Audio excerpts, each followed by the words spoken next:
ሰላም ጤና ይስጥልን ተመልካቾቻችን ከአንከር ሚዲያ ዝግጅት ክፍል ያክብሮ ሰላምታችን እናቀርባለን። ህዝባዊ እምቢተኝነቱ ተስፋፍቷል። ህዝባዊ ተጋድሎም በተጠናከረ ሁኔታ እየተካሄደ ነው። የእንግሊዝ መንግስት በኢትዮጵያ ዜጎቹ ከፍተኛ ጥንቃቄ እንዲያደርጉ የጉዞ ማሳሰቢያ አውጥቷል። በተለይም በአማራ ክልል፣ በኦሮሚያና በትግራይ ክልሎች እንዲሁም በሶማሌ ክልል ዜጎች ጉዞ እንዳያደርጉ ማስጠንቀቂያ አውጥቷል። የተለያዩ ሀገራትም በኢትዮጵያ ዜጎቻቸውን ጥንቃቄ እንዲያደርጉ ማሳሰቢያ እየሰጡ ይገኛሉ። ህዝባዊ አመጽ ተፈርቷል። በኢትዮጵያ በየቦታው የሚታየው የህዝብ ተቃውሞ ወደ አጠቃላይ ሀገራዊ የህዝብ ንቅናቄ እንደሚሸጋገር ምልክቶች እየታዩ ነው። በአርባ ምንጭ፣ በዲላ፣ በጋምቤላ፣ በሲዳማ ህዝባዊ እምቢተኝነትን በማንሳት ህዝቡ አደባባይ ወጥቶ ተቃውሞን እየገለጸ ይገኛል። በዛሬው ዝግጅታችን በአማራ ክልል ያለውንም ወቅታዊ የተጋድሎ እንቅስቃሴ እንመለከታለን። የጦሩ አመራሮች ተይዘዋል፣ ተገድለዋል። በተለያዩ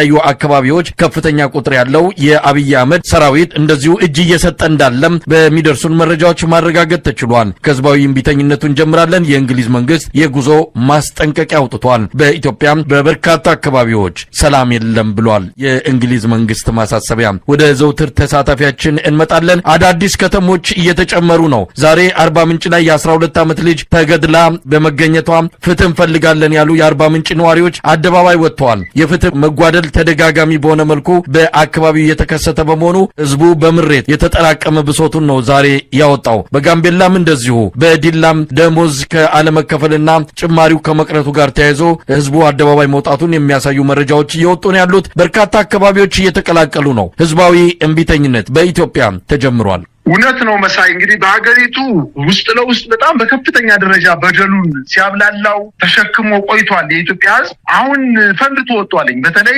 ከአዲስ አበባ በደቡብና በስተምዕራብ አካባቢ ያለው ኦሮሚያን ጨምሮ ጋምቤላ፣ ቤንሻንጉል ጉሙዝ፣ ደቡብ ምዕራብ ኢትዮጵያ፣ ማዕከላዊ ኢትዮጵያ የሚባሉ እነዚህ 5 ክልሎች ላይ ህዝቡ ወደ አደባባይ ወጥቶ መንግስትን እየተቃወመ ነው የሚገኘው። ከዚህ ከ2 ቀንና ከ3 ቀናት በፊት በደቡብ ክልል በሐዋሳ ከተማ በጣም በቅርብ ርቀት ገኘው ቦና የምትባለው ወረዳ ላይ በጣም መንግስት መቆጣጠር አቅቶት ትናንትናም ዛሬም እንደዚሁ ማህበረሰቡ ወጦ ከፍተኛ ተቃውሞ እያሰማ ነው። አሁን ደግሞ ትናንትናና ዛሬ በአርባ ምንጭ የታጠቁ ኃይሎች ከፍተኛ የሆነ አመጹን ለማብረድ ከፍተኛ ጥረት ቢያደርጉም ከቁጥጥር ውጭ ነው፣ ከአቅማቸው በላይ ሆኖ ከተማው ህብረተሰብ ወደ ጎዳና ወጦ ተቃውሞውን በማሰማት ላይ ነው የሚገኘው። ይሄ ነገር በጋምቤላም እንዲሁ ከመንግስት ሊቆጣጠረው ወደማይችል ደረጃ ደርሶ ህብረተሰቡ ከታጠቁ ኃይሎች ጋር ፊት ለፊት እየተጋፈጠ ነው የሚገኘው። እንግዲህ በመምህራን የተጀመረው፣ በመንግስት ሰራተኛው የተጀመረው፣ በሐረር አካባቢ ደግሞ እንዲሁ በምዕራብ ሐረርጌ ደግሞ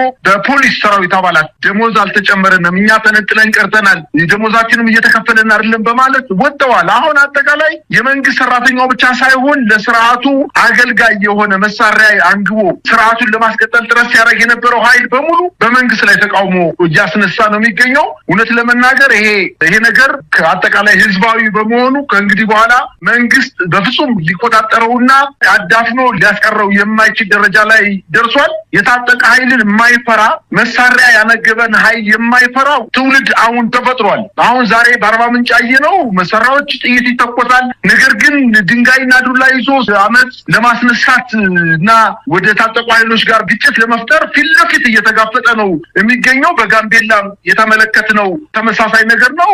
በትናንትና ሁለቱም እንዲሁ በዲላ አካባቢ የተደረገው የተቃውሞ እንቅስቃሴ አድማሱን አስፍቶ ወደ ተለያዩ ወረዳዎች እየሄደ ነው የሚል መረጃ ደርሰውናል። በአጠቃላይ በኢትዮጵያ ከፍተኛ የሆነ የሰላማዊ አመጽ ብቻ ሳይሆን መንግስትን ፊት ለፊት የሚጋፈጥ የከተማ አድማ ይጀመራል ተብሎ ስለታሰበ እንግዲህ 11 እዝን በአማራ ክልል አሰማርቶ ሙሉ በሙሉ ሰራዊቱን አማራ ክልል የወሰደው የመንግስት አስተዳደር አሁን በደቡብ ክልል፣ በደቡብ ምዕራብ ኢትዮጵያ፣ በማዕከላዊ ኢትዮጵያ፣ በጋምቤላ፣ በቤንሻንጉል አካባቢ ማጣፊያው አጥሮት ወዲያ ሲሮረጥ ነው እየተመለከትን የምንገኘው። ምናልባት በተለያዩ አካባቢዎች ያለውን የህዝብ ተቃውሞ በተመለከተ ጥያቄዎቹን እየተነሱ ህዝቡን ወደ አደባባይ የሚያወጡ ብሶቶችን እንደው ጠቅለል አድርጎ መግለጽ ወይም ደግሞ መመልከት ከተቻለም የፍትህ መጓደል፣ የፍትህ መራቅ፣ የመልካም አስተዳደር እጦት፣ የኢኮኖሚ ጥያቄ በእነዚህ ነገሮች የሚሽከረከር ነው። ስለዚህ በአንድም ይሁን በሌላ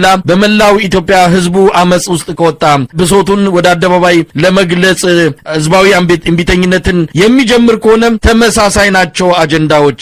የብሔር አጥርን የዘለለ የሃይማኖት አጥርን የዘለለ ላለፉት 30ና 40 ዓመታት ህወሓት ስልጣን ላይ ከወጣ ጀምሮ አብይም አጠናክሮ ባስቀጠለው የብሔር ፖለቲካ ምክንያት ኢትዮጵያውያን አንድ የሚያደርጋቸው አጀንዳ የለም እየተባለ ነበር። አሁን የምንሰማቸው የህዝብ ድምጾች ተመሳሳይ ናቸው። በሲዳማ ደሞዝ ይከፈለን፣ በሃዲያ ደሞዝ ይከፈለን፣ በጋምቤላ በቤኒሻንጉል ተመሳሳይ ጥያቄዎች ናቸው። አርባ ምንጭ የተነሳውም ሆነ በሃዲያ ከመልካም አስተዳደር እጦት ከፍትህ መጓደል ጋር የመጡትም ጥያቄዎች ተመሳሳይ ናቸው። ስለዚህ በአንድም ይሁን በሌላ በመላው ኢትዮጵያ መሰል ጥያቄዎች እየተነሱ ህዝብ ወደ አደባባይ የሚወጡ ከሆነ የሚቆጣጠረው ሊሆን አይችልም።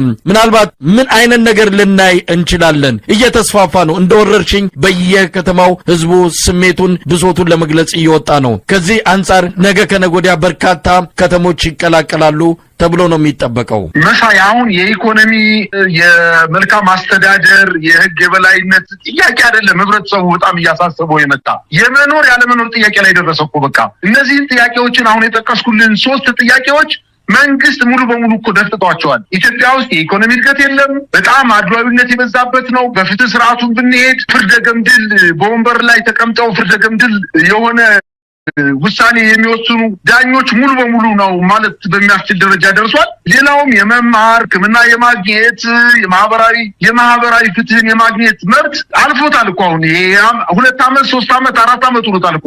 አሁን የመኖርና ያለመኖር ጥያቄ ነው እያነሳ ያለው። እንግዲህ በደቡብ ክልል መሳይ በደቡብ ምዕራብና በማዕከላዊ ክልል 5 እና 6 ወራት ደሞዝ ያልተከፈላቸው የመንግስት ሰራተኞች አሉ። እነዚህ የመንግስት ሰራተኞች ትዳራቸውን ፈተው ከሚያስተምሩበት ትምህርት ቤት ትተው ከወላጆቻቸው ጋር ሄደዋል። ሚስት በአንድ በኩል ባል በአንድ በኩል ልጅ በአንድ በኩል ሆኖ ትዳር የበተነ ስርዓት እንደሆነ ይታወቃል። ደሞዝ አልከፈለም። ወልቂጤ የሚባለው ወይንም ስልጤ የሚባለው ዞን መሳይ አሁን ትናንትና የደረሰኝ መረጃ የሚያመላክተው በስልጤ ዞን የሚባለው በሁሉም ወረዳዎች ላይ የፍየል አንድ ግለሰብ ፍየልና ዶሮ ሲሸጥ ግብር ከፋዮቹ እዛ ገበያ ላይ ተገኝተው ዶሮ 400 ብር 500 ብር ሽጣልና ይሄን ያክል ግብር ክፈል በማለት እያሰቃዩት ነው የሚገኙት። ትምህርት ቤቶች ተዘግተዋል። መምህራኖቹ እንዲያውም ያልተዘገበለት በስልጤ ዞን በበርካታ ወረዳዎች መሳይ በበርካታ ወረዳዎች ስልጤ ዞን መምህራን የስራ ማቆም አድማ አድርገዋል። የክልሉ አስተዳደር የዞኑ አስተዳደር የታጠቁ ኃይሎች